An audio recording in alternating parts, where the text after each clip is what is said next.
Alright, so hello and welcome. Today we're going to be covering the top third level spells in D&D. And again, these spells are in my opinion, so, don't all destroy me in the comment section below. But first, today's video sponsor is myself. Are you a dungeon master that has been frustrated by D&D mass combat rules? Well, worry no longer. I have a solution for you DMs. The squad combat module lets you run mass combat quickly with massive customization options. Do you like additional D&D supplements that improve the immersion and realism of your games? Want maps for your D&D adventures? Reduce your prep time, improve your games, and become a Patreon member today by clicking the link below in the description to join. And a special shout out to my patrons. They make all this content possible. And also, if you'd like to become a patron, there's a link below in the description if you want some maps, the squad combat module, and a whole bunch of other crap that I'm working on and have done. So, without further ado, let's get to it. So, top 10 third level spells. Number 10 is Haste. Now, before everyone crucifies me, let's take a very close look at Haste and why it is 10th. So, the third level spell requires casting time of one action. It's a 30-foot range, which means you can cast it within 30 foot of you into anyone. It requires verbal, somatic, and material components. It lasts for 1 minute with a concentration, is transmutation, no attack save. It is a buff. It is available to sorcerers, wizards, artificers, Circle of the Land, Grassland, Oath of Vengeance, Oath of Glory, and Eldritch Knight. And a whole bunch of other crap if you add shit in. Now, what does this spell do? Okay, if you cast it on someone, their speed is doubled. So if they have 30-foot movement, goes to 60 immediately. They get plus 2 AC, which is very nice. They get advantage on dex saving throws, which is one of the most common things in D&D. They get an additional action, either one weapon attack, dash, disengage, hide, or use an object. Now, if the spell ends for whatever reason, it will drop you to where you cannot move and you cannot take actions for a turn, which is very bad. Now, it is one, if not the best, buff spell in the game for the level of third level. Okay, I will stand by that. However, it does take your concentration to maintain. If you fail it, you can't move and take actions, which is very bad. However, it is extremely useful on a frontline fighter if they have a Warcaster and good con, which means that they can more than likely succeed on every check they get hit. As long as they're con, by the time they can cast their level, they're at a minimum of 11 to 12. And if you're a 12th level fighter, you get an extra attack from this, which means you get 4 attacks a turn, which is very good. Now, it depends on the other frontliners. If you're playing a frontline class and you multi-class and to get haste, and haste is a third level spell slot, so it's going to be a pretty heavy multi-class. Yes, it can be worth it. It is extremely situational, and you have to play at very high levels for this to be worth it. So you would have to play up to 12th level on a fighter for Eldritch Knight to get access to this. Or you do a very weird combo, which I talked about in my Eldritch Knight video, which I can link up there, with Wizard and Eldritch Knight to get it faster. If you had a spell scroll, there's a whole bunch of shit you got to do for that. But if you're not a frontline fighter, it is still good. It's useful in backline fighters if they aren't concentrating on something, which they usually are, which is a problem for it. Now, that's why I rank it number 10. In theory, it is the best buff spell in the game.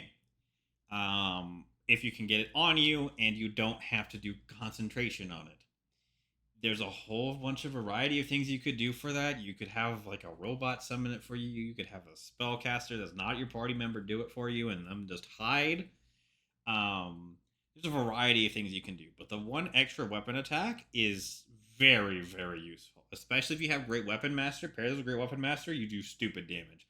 Last time, one of the turns with archery, I did on an Eldritch Knight. I think I did it in an action surge. I had 4, so I had 8 attacks. So I did like 120, 150 damage to a target. This instantly died. Big baddie dead. In one round of combat with that many arrows. So you can also dash with this. So your speed's already doubled. So if you dash, let's just say your speed's already doubled to 60. You dash, it is now 120 feet. It's a very viable option. Disengage is also viable. Hide, not really, because you're not a rogue. Because rogues can hide as a bonus action anyways. It doesn't really fucking matter. And use an object. If you needed to use an object, you can. And that's why it's number 10.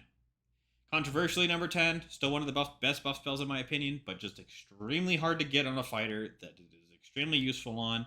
And the backlines, you're usually concentrating on something else other than haste. That's why it's number 10 for me. Number 9 is Sending. Okay, so it's a 3rd level spell, casting time of 1 action. It has an unlimited range, in theory. We'll get to that. It has verbal, somatic, and material components. It has 1 round duration, School of Evocation, no attack save, and it's communication, okay? So I'll read the spell to you. You send a short message of 25 words or less to a creature you are familiar with. This creature hears you in its mind, recognizes you as the sender if it knows you, and can answer in a like manner immediately. The spell enables creatures with at least intelligence scores of at least 1 to understand the message of your meaning. You can send this message across any distance to even other planes of existence, but the target on a different plane of existence has a 5% chance the message doesn't arrive, okay? Just remember, they can also respond to you in a like manner, so 25 words in theory. Now, this spell by itself could in theory be number 1, depending on the campaign you are playing. It gives instant communication in a world where fast communication is a dude on a horse delivering letters. Okay, so depending on the campaign you are in and your DM is running, it can either be the most valuable spell you will ever pick up, or it could be the worst. Informing a person to teleport a squad in exactly when you want them to teleport, for example, could be very handy. For example, you teleported in or whatever, got to a place, and you say, okay, teleport to my location now, and then you bring a whole squad in 1 round, because it's when you send it. So, it can be extremely useful, and it can be extremely shit. It depends on your DM. If you're traveling across the world and having to communicate with people, or your NPCs, or someone in your castle, for example, very good spell, because you can't really communicate with them otherwise it would take weeks for you to do anything. The only other thing that could possibly do this is Sending Stones. And for a 3rd level spell, Sending is very good in that type of situation. If you are playing in a campaign in which you don't need to communicate with jack shit besides your party members, then yeah, it's pretty dog shit spell. It just entirely depends on your setting. In the setting I was in, we got severely punished because it took like 4 weeks to send a damn message anywhere to our patron when they just like, bro, why don't you use Sending? Like, what the fuck? So, depends on your DM, but number 9 for me, a very worthy mention on the top 10 spell list, okay?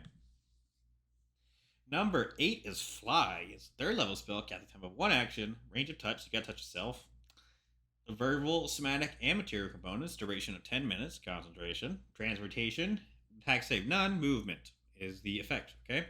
You touch a willing creature and it gains a fly speed of 60 feet for the duration. When the spell ends, the target falls softly.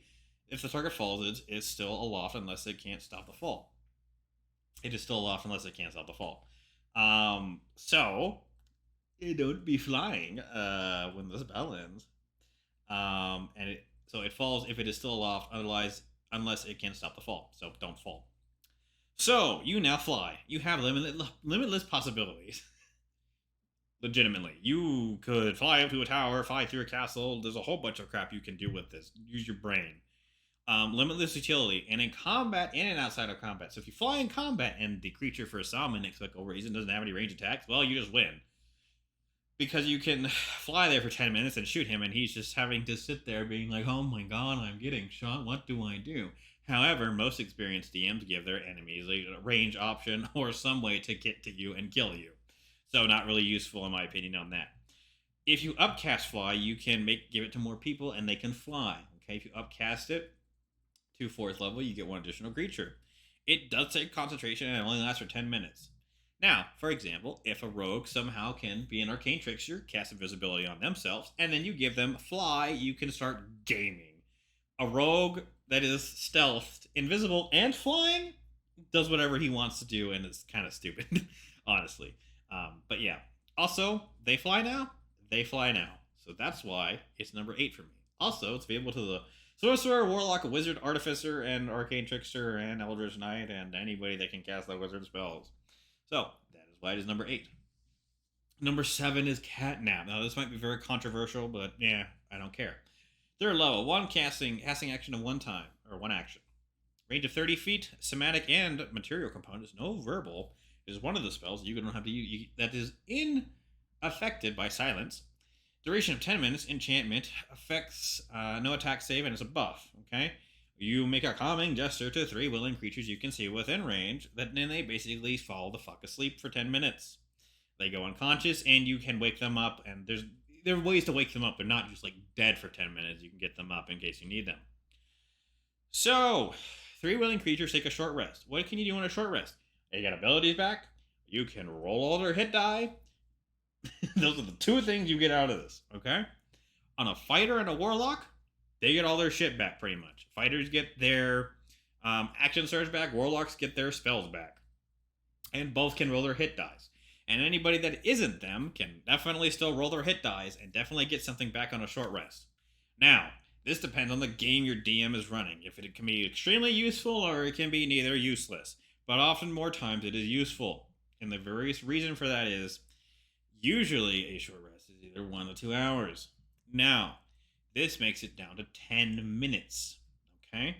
So, in that specific scenario, if you are a bard, sorcerer, wizard, or artificer, and you cast this on your friends, you can, in theory, before, let's just say you had like 20 minutes to get to an area, which can happen more often than not, you can take a 10-minute nap, get them all their shit back, and get back in the fight. Whereas you usually won't have the time to take a short rest, okay? It highly depends on your DM. What they say a short rest is, okay? Versus if they say it's 3 hours, if they say it is a day, if they say it's 10 minutes, whatever. Usually it's like an hour, okay? Usually. So this cuts it down to 10 minutes. Depends on what campaign your DM is running and how often you think you can get a 10-minute rest in versus an hour rest in. In the games I play, you definitely can get a 10-minute rest in most of the time. An hour is a bit more difficult. Also, when you upcast it, you get 1 additional creature above it. So, depends. Now, here's the thing with that. There is nothing that says you have to hold concentration on this. So, I don't know why they say you can upcast it for 1 additional creature. Because you can just cast it and cast it again. So, you get 6 creatures instead of 4. Now, just remember that you cannot be affected by this spell again until you finish a long rest, which is 8 hours, which is usually a day, unless you're playing in a week-long long rest. Then it hurts a lot more, but usually you're fine.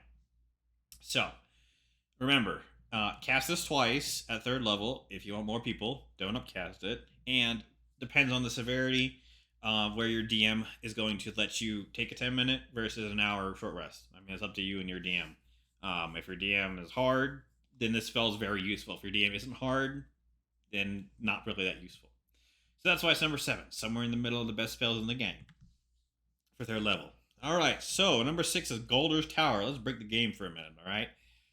So this is a 3rd level spell. It is 10-minute casting time. It has a range of 30 feet. It has verbal, somatic, and material components. It lasts for 24 hours. It is the School of Conjuration. It has no attack save, and it has no effect, okay? I'll read this spell to you, and you will see it. This is stupid and broken. It is also only available from Lost Laboratories of Calderwash, which means most of you probably haven't heard of it, which is a good thing, but now you will. You conjure a 2-story tower made of stone, wood, or similar suitable materials. The tower can be round or square in shape.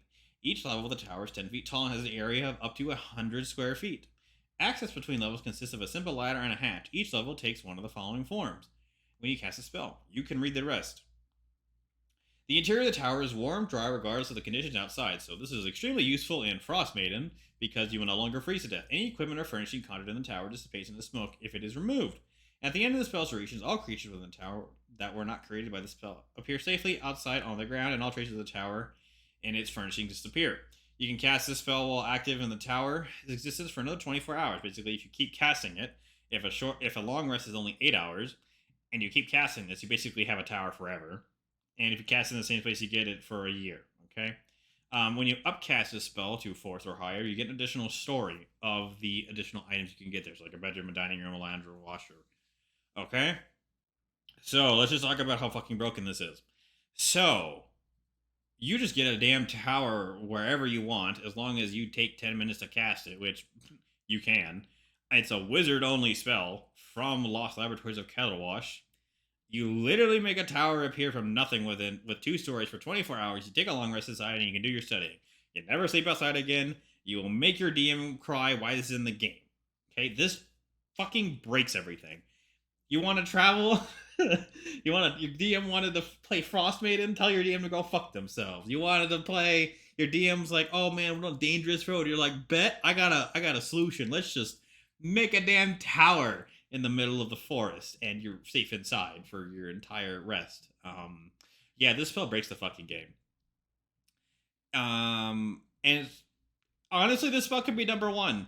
The only reason I'm putting it at number 6 is your DM is probably going to ban it as soon as they realize that this is in the goddamn game. Also, it has no gold cost. It's a fragment of stone, wood, or other building material. A fragment. That's it. No gold, no nothing. Just happens. Amazing. Usually, you need a lot level higher spell than 3rd to get something of this nature. You need a rare magic item to make an actual stone tower that you can shoot out of. But technically, you can shoot out of this tower.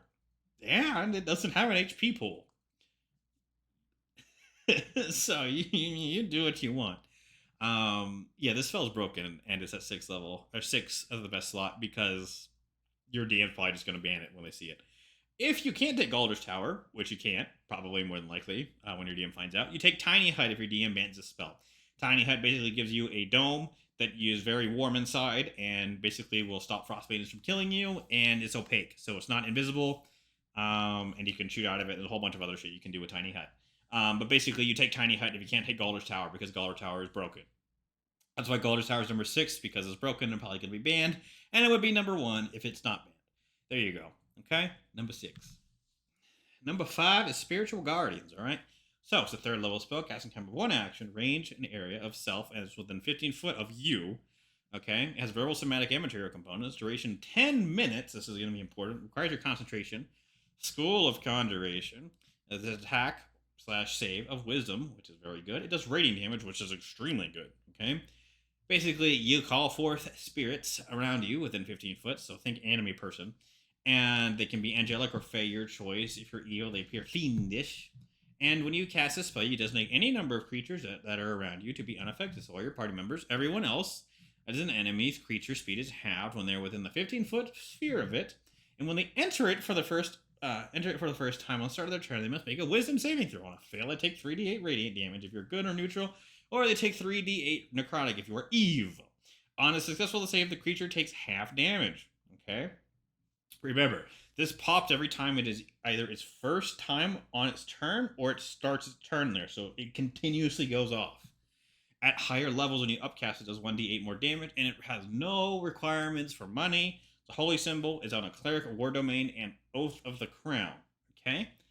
If you pair this with Sanctuary, to literally mean you never get hit, and you do 3d8 damage to every enemy near you, pair this with Spiritual Weapon, because Spiritual Weapon does not require concentration, and it requires your bonus action, and this for Spirit Guardians requires nothing, well, therefore, game.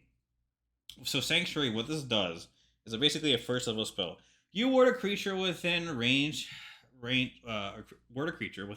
against attacks. Until the spell ends, any creature who targets the warded creature with an attack or harmful spell must make a Wisdom saving throw. On a fail, the creature must choose a new target or lose a spell. This spell doesn't protect warded creatures from affected areas such as explosions or fireballs. If the warded creature makes an attack, casts a spell that affects an enemy, or deals damage to another creature, this spell ends. However, as stated, if you cast Spiritual Weapon, if you cast Spiritual Guardians, and you cast in Sanctuary, okay, so it's a 3rd, a 2nd, and a 1st level spell, you do not make attacks. The ward creature does not make attack, okay?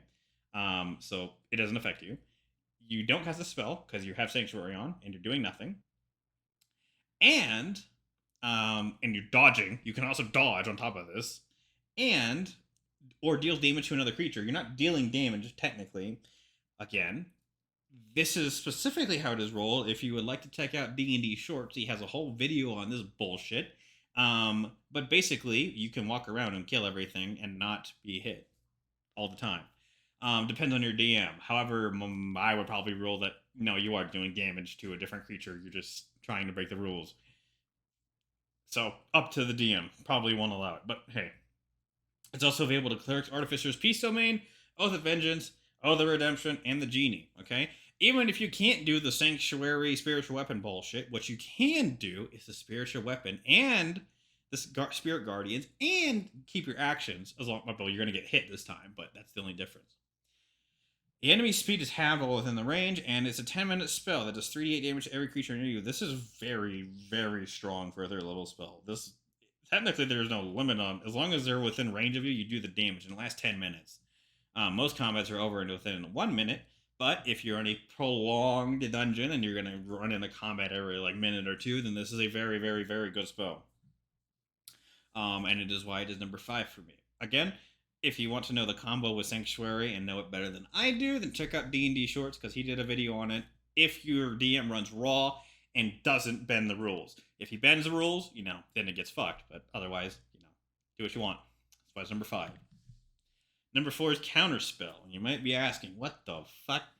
So, let me explain. It's a 3rd level spell. It has a reaction, casting time of reaction, quote. You can take the reaction when you see a creature within 60 feet of you cast a spell. This is important when we'll get back to. Range of 60 feet. It requires somatic components, which means you gesture. So you're unaffected by silence. Duration is instantaneous, cooldown of duration, no attack, and negates damage, okay? So basically, you attempt to negate the spell, okay, that is being cast. If it is a spell of 3rd level or lower, the spell fails. If casting a 4th level, if you're casting a spell 4th level or higher, to make an ability check using your spell DC or whatever, unsuccessful. When you cast a spell using a spell slot of 4th or higher and interrupt the effect, it has no effect. If it is less than or equal to the level of the spell used. So let me explain this. You have to be within 60 feet of someone casting a spell, first of all. A fireball can be cast at 150 feet. If they cast fireball at you and they are 70 feet away, you can't do shit. If you are 60 feet away, you can attempt to counterspell. If you are attempting to counterspell, and it's first of all, it's an ability check, not a saving throw, which means you do not have proficiency in it. So, using your spellcasting ability, so a d20 plus 5 at best, this is if you have 20 charisma, 20 intelligence, 20 wisdom, 20 whatever, you have a plus 5, a d20 plus 5, which is not fucking great. You do not get a reroll on this. And it's just going to be whatever you roll. So at worst, it could be a 6. At best, it could be a 25. It has to be the DC equal to the spell level. So a 4th level is DC 14. Okay? Now, depending on what your DM is going to say, depends on if you upcast this. So, for example, if the enemy casts a 5th level spell at you, and you cast a counterspell at 4th level, technically, by the definition that is on this piece of paper, you must roll a DC 15 to counterspell. Technically, that is correct, and that is how it will always be. If you cast a 5th level counterspell, the 5th level spell is null and void. Now, I rule it. If you counterspell a 5th level and you upcast to 4th and you didn't know it was a 5th level, you have to beat the spell difference, which is an 11. Your DM can do whatever the hell they want. They will probably do raw, which means probably don't need to upcast this damn spell. Unless you know, or your DM is telling you he's casting Finger of Death. If your DM says he's casting a spell, you don't know what level that is. So you could be burning whatever. That's up to how you and your DM plays with his group. I cannot tell you if it is good or not. It's just how your DM is going to roll it, okay? It will depend if you want to upcast a spell or not upcast a spell. Up to your DM, honestly. And your ability to communicate. If he's like, I'm casting Finger of Death at 7th level at you. And you're like, oh, I counterspell at 7th level. Versus he's casting a spell at you. And I'm like, I don't know. I cast 4th level. Well, it turned out to be a 9th level spell. Or it turned out to be a 3rd level spell. It's all up to your DM and how you guys are rolling it. Now, Counterspell can save the party or a party member. For example, if you're about to eat a delayed fireball and he has fully successfully done it for a minute and you're somehow able to shoot it out of the air 60 feet away, can save your ass and your entire party. Um, I would always make sure somebody in the damn party has Counterspell. I don't care who it is, but somebody should have Counterspell. It will at least give you a goddamn chance against enemy sorcerers or whatever. Okay. Also remember, it's only in sorcerers, warlocks, wizards, Oath of Redemption, and Oath of Watchers, and a whole bunch of other things you could probably take it on. That's why it's number 4 for me. Very good spell. Make sure you always have it, but it can be beaten relatively easily if the DM knows what they're doing. Number 3 is Fireball. It's a 3rd level spell, casting time of 1 action, range of 150 feet, a 20-foot radius. It has variable somatic and material components, instantaneous duration, evocation skill. It's a dex save, and it does fire damage. Basically, you point at a target, a fireball, boom. It does 20-foot radius, so everything in there does make the save. And it does 8d6 fire damage on a fail, or half as much on a success. And it spreads around corners, igniting flammable objects in the air that aren't being warned. So technically, it flames around corners. Period means that it hits enemies around corners, which is invaluable if they are using actual cover. Don't know many DMs that actually use half cover and quarter cover. Okay, I've seen them use it once, and I've been playing D&D for about 2 years now. Like once they've used it. If your DM uses cover more, very valuable. If not, it doesn't really matter. But it's a thing. It is the best damaging spell in the game for the level and the damage. All Wizards of the Coast have admitted this, okay? I think it's Jeremy Crawford. Jeremy Crawford on Twitter. I mean, admits this. Like, this is the fucking best. It's overpowered for 3rd level. Everyone knows this. It's for sorcerers, wizards, light domain, the fiend, the genie, and the artillerist for the artificer. I do know that one. I said the basic rules, and it's basically an OP spell for 3rd level. It's the best damaging spell in the game for 3rd level, so you should take it. 20-foot range, a 20-foot radius, 150-foot range. It has a dex save, 8d6 fire damage, and it increases by 1d6 for upcasting. Depends if you want to upcast this. Still very, very good if you do want to upcast it. There's not much really more to say other than if you want a 3rd level spell and you want damage and you want the best damn type of damage in the game, you take Fireball. That's it. Fireball, Fireball, and Fireball. Number 2 is Revivify. I'm pretty sure nobody's going to be like, oh my god, it's on here. So, 3rd level, 1 action to cast, a range of touch, which means you have to touch the creature that is dead. Variable somatic material components. It's instantaneous. It is the skill of Necromancy. Attack / save of none. Healing / effect is healing. Let me read the spell to you. You touch a creature that has died within the last minute, 60 seconds, 10 rounds of combat, after they die. The creature, you have 10 rounds of combat after they die. The creature returns to life with 1 HP, which means they instantly get up and can take their turn. The spell can't return a creature that has died of old age, nor can it restore any missing body parts. It requires a diamond of 300 gold, which the spell consumes. It is available for the cleric, the paladin, the artificer, the life domain, the great domain, the circle of wildfire, and the celestial, and a whole bunch of other fucking people. Now, 300 gold is either a lot of fucking money or 0 money.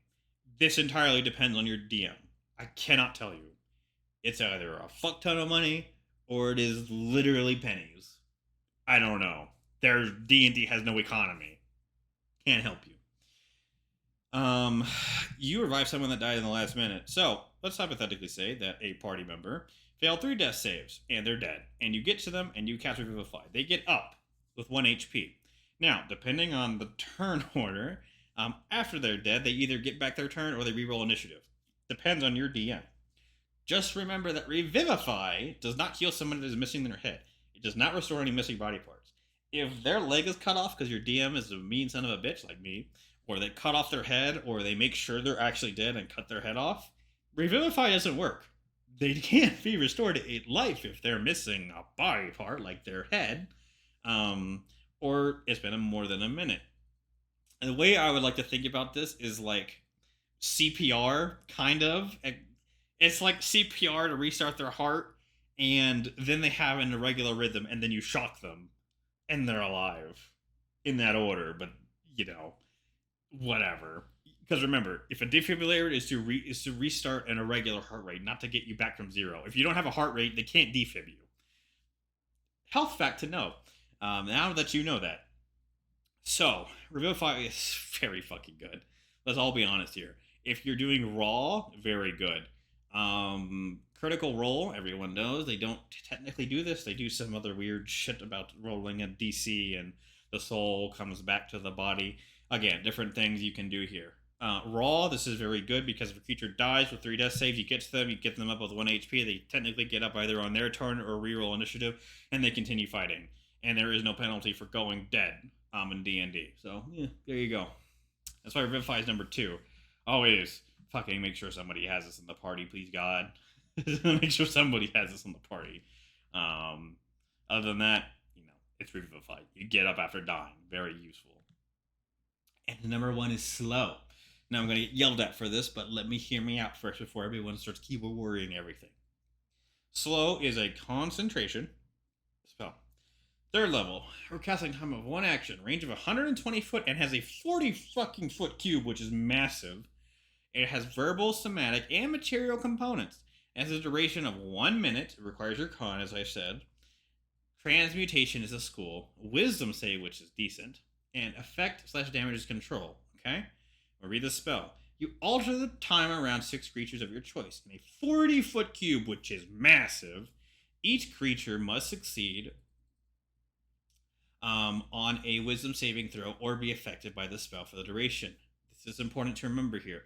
You alter time around up to 6 creatures of your choice in a 40-foot cube within range.